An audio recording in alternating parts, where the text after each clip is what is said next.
As you're comfortable. A big thank you to you for inviting me to this event.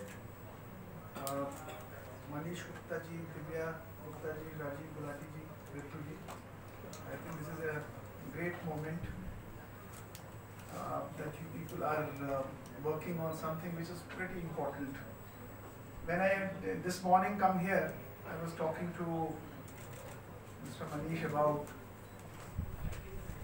the entire process, methods that you have adopted, and one thing that came to my mind about what's the success rate of unicorns, these startups in India, and the response was pretty poor. Someone said it's 2.5% by DIPP, someone said 1 out of 10. And then I asked that, what's the state of innovation in India? And Manish ji said that it's pretty bad in countries. So I'm asking all of you, what is your view about how is India as an innovation, as a country, as an innovation? I'm just asking all of you, any idea? Is it good? Is it bad? Is it okay? Is it very good? What's it? Sorry? Okay. Okay. We are early adopters. We are early adopters. That's how I put it. We innovate when we go to US, but not from here. India is a land of innovators. Yes. I think we're land of innovation. Land of innovation. We just have to give them the right Okay. So, this prompted me to talk about this subject. I had thought I will make a presentation or something else, but let me now talk about this. See, in last 2 decades, if you see India has become a big hub of outsourcing, especially the back office work, and also the software development. Most of the jobs from all the outside India countries who have been outsourcing to India, they have lost their jobs to India because we have shown a significant, big thrust as a country to adopt to early development, software development mindset, as well as adopting the BPO model that got outsourced to India. And not only this, the China has been one of the biggest, the job takers for the manufacturing sector when it comes to looking at the West. But when you combine both of these, most of the authors in the world, they used to talk about that, there's a need to not promote the free trade, because this free trade has created a lot of problems for the developed nations, because countries like India and China, they are taking lots of jobs. But I had read a book which was written by Thomas Friedman, World is Flat, in which Thomas Friedman, because when many people raise their concerns about this, that they are losing their jobs, and we should not have a free trade. So this gentleman in his book came out with an idea that, see, innovation is it's a very unique process where the value gets created and distributed, and all the Western models, all the businesses of the West can flourish if they continue to do with the innovation and pass on the drudgery work to the developing countries. So when the Indians started thinking about it, the question came up was, is India going to be a place for innovation?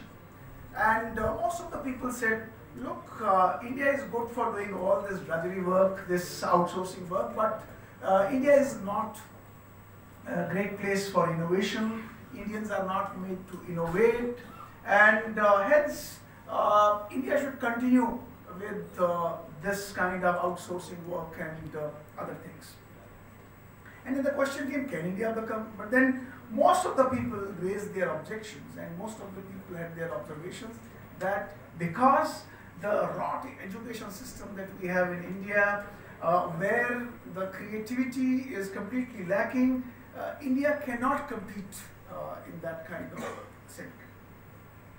So the questions that came up to many of the peoples was, look, if you have to compare India, you first must look at the country. This country has never produced organizations like Google, or it has never produced iPods, it has never produced Facebook, it has never produced Apple.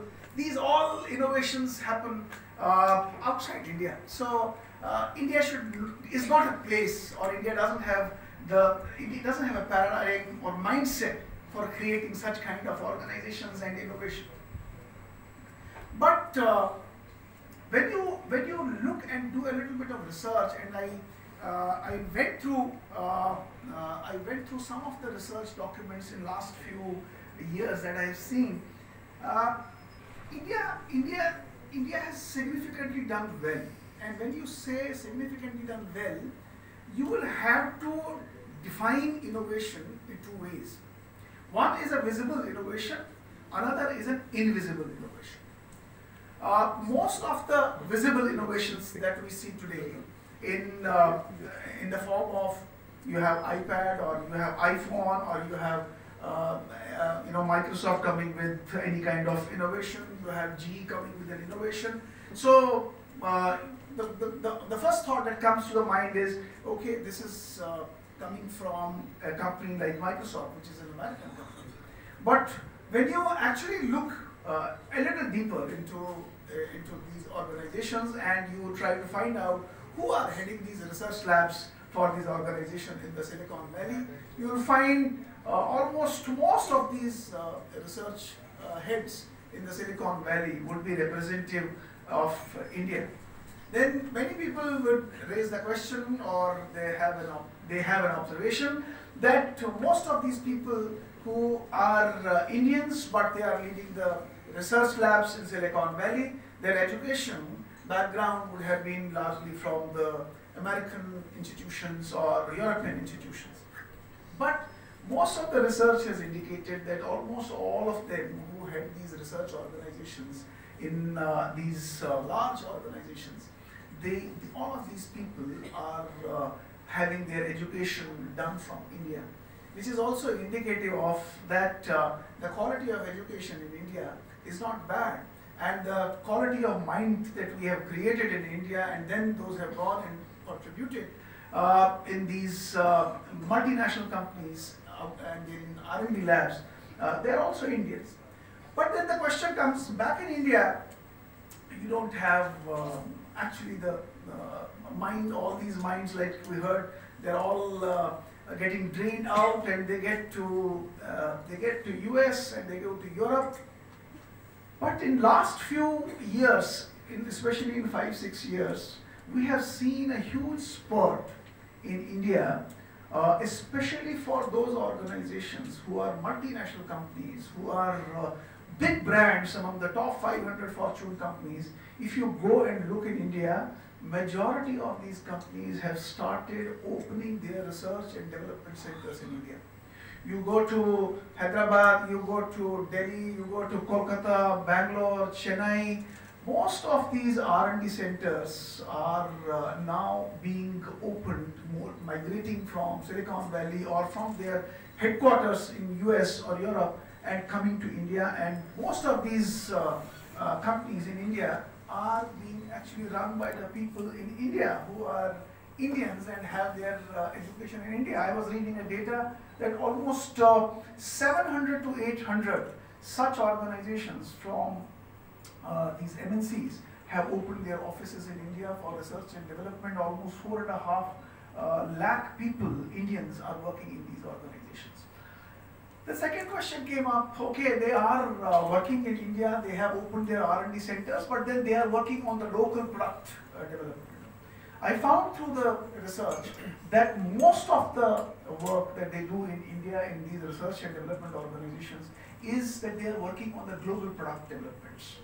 And these global product developments are also monitored. If you look at their parent, in their headquarters in Silicon Valley, where they are doing innovations, and the innovations they do in India, there is a way of measuring the quality of these innovations as well. And when they file patent, one of the measures of seeing the qualitative patent is forward citations.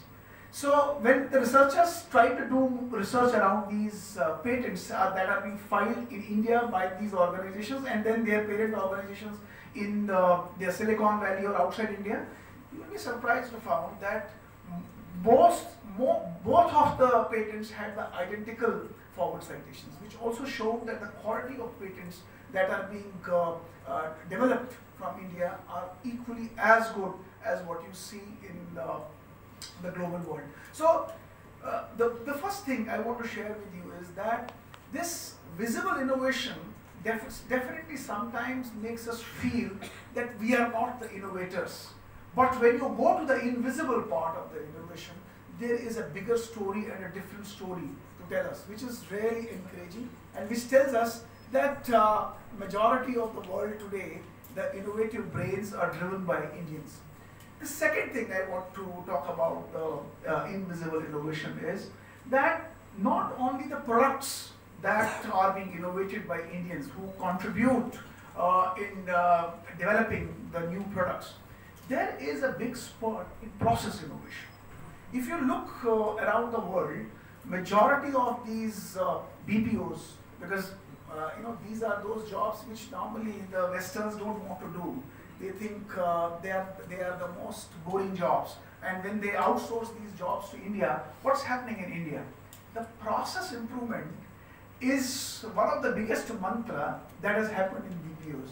They not only migrated their processes from US or Europe to India. In India, if you go to any BPO, it's being manned by the youngsters.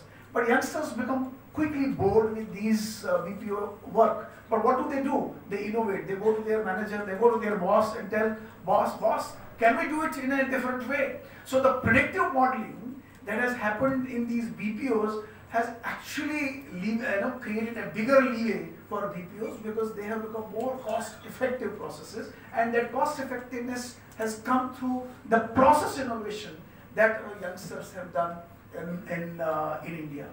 The third invisible innovation that in India is outsourced innovation. And outsourced innovation, when I say that, it means that majority of large organizations outside India, when they have to do innovative work, they outsource the innovative work. For example, you have HCL company in India, which has a big lab in India, but what do? They do a lot of research for a Boeing organization or a Dreamliner that you fly. When you fly in a Dreamliner, the air collision or the night flight systems, who has developed that? It has been developed in the HCL labs. But when you fly the Dreamliner, you think you are flying into a Boeing or a Dreamliner and this innovation has been done by this company. But no, these innovations are happening in the HCL labs. You go to the pharmaceutical companies. Most of the molecules that are being developed, they are being developed through an outsourced model in India by Indian companies and the Indian researchers. So this is another aspect I want to share with you as an invisible innovation. Another area I have found is management innovation. You know what's happening? Most of the business models today, they are breaking and they are creating cost, effectiveness structures. And in the structures, because I worked with some companies, like I was with IBM before Schneider, when IBM had to create some kind of cost modeling, what did they do? They restructured the entire organization and created a center in India from where the South Asian countries and majority of their learning and development, HR processes, business outsourcing was happening from India. So the structures are also being optimized, and India has become one of the biggest contributors in doing that. And I remember when I was working with IBM, the history of IBM is in around 1999 till 2000, the total headcount of IBM was somewhere around 3.5 lakh. And you know how many people in India worked? 9,000. In 2003, when IBM announced their business report, out of the total headcount that they had, this 9,000 had grown to 45,000. After that, in 2010, it had grown to 80,000. After 2010, IBM stopped publishing their global headcount reports. You know why? because my guess is, now that I'm not in an IBM, so I can make the statement, my guess is today, out of the 4.5 lakh employees that IBM has, or somewhere in, India has almost 1,60,000 employees. Now tell me, is an IBM an Indian company or an American company? So this all has happened because we have innovative brains in India. And sometimes when we feel a little low about India, I think that's the time to relook not only the current scenario. If you go to the past, India's GDP in 1st century AD, not by me, by Angus Madison, he has reported that in the economic reports when he did it for the Britishers. India's GDP in 1st century AD was 35%. Can you imagine? Today it is 6% or 7% of the total world GDP. In 1st century AD, India had 35% of GDP. Can you imagine what was happening in India in 1st century AD that India was able to make a GDP of 35%? We had innovations in India.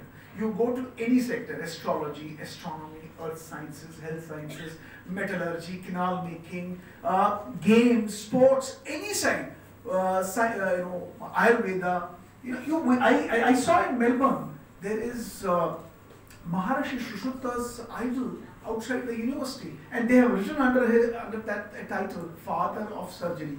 And this is the same Maharishi who created Sushruta Samhita, where you had the doctrine and the principles of surgery, cataract operation, and even today we have Charak Samhita and Viman Shastra, so many things that we had in the past. But what happened in between was the transition of education system, transition of value system. We were made to believe by the invaders and colonials that you are not worth to create, innovate. You are supposed to do what we are telling you to do. So while I was sitting there and I was listening to some people, all of you have read marketing and we heard about the 7 P's of marketing. I have the 6 P's of marketing. I have 6 P's while I was sitting there. I was thinking, what should I, what's our model when we have to respond to this? I have written 6 P's. My first P is the problem. When you are into the startups, when you are when you want to ideate, I think instead of creating a solution, understand the problem. India is a developing country and we are full of opportunities in India. Find out the problems. The solution for creating a startup lies in the problem. Unless and until you have identified the problem, there is no point in inventing solutions. Find out the problem. The second is purpose. Create a purpose out of that problem. So if you cannot create a purpose out of that problem, I don't think you will be able to create the third P, that is passion.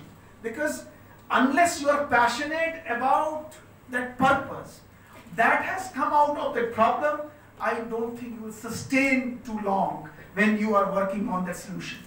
The fourth is, this entire journey of startup is full of challenges. Unless you have the fourth P, that is perseverance and persistence, you will not be successful. Don't think that you started something and in the next 6 months and 1 year's time you are going to become the Elon Musk or Steve Jobs of the day. It is going to take your blood and sweat, and believe me, unless you give that persistence and perseverance into that work, you are not going to create something out of it. The fifth is, you need to have regular performance gap analysis. This is 5th P. Performance gap analysis, I mean to say, whatever you are achieving, remember, compare it with the problems, because problems are also changing. So what you are achieving, the problems are changing. Between that, there has to be a performance gap. Keep looking at that performance gap, and that performance gap will keep on encouraging you to relook back to your working model so that you make the changes into that. And the 6th P, which is most critical, what I thought was to share with you, is the person. You as a person who you are, how you behave, how you think, how you communicate, how you build relations, how you gather information, how you gather data, how you talk to people, how you interact with people. These 6 P's to me are the mantra for you to become successful. But believe in your mind, we belong to that generation and that gene who has given great things to the world. Unfortunately, it has been shadowed under the clouds by the by many people and some of our education system, but believe me, our roots are well ingrained in innovation. We are an innovative nation. Thank you very much. I really